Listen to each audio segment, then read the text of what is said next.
È stata una 3 giorni all'insegna del dolce, con la seconda edizione di Sweet Montegrotto, il festival del cioccolato, dell'arte pasticcera e delle golosità.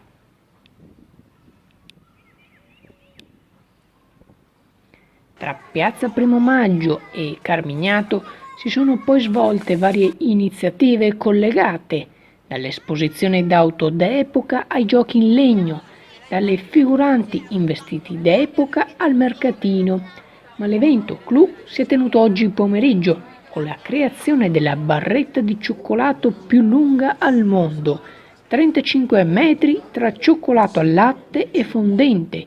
Hanno battuto il precedente record appartenente ad Abano.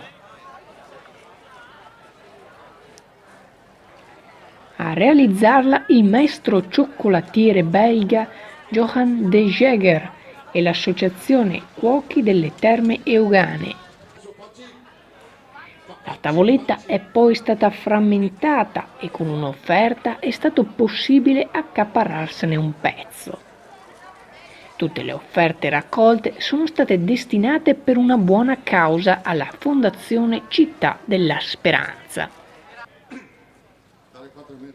Swisher Channel News, Montegrotto Terme. Molto più meglio. I bigliettini li hanno portati?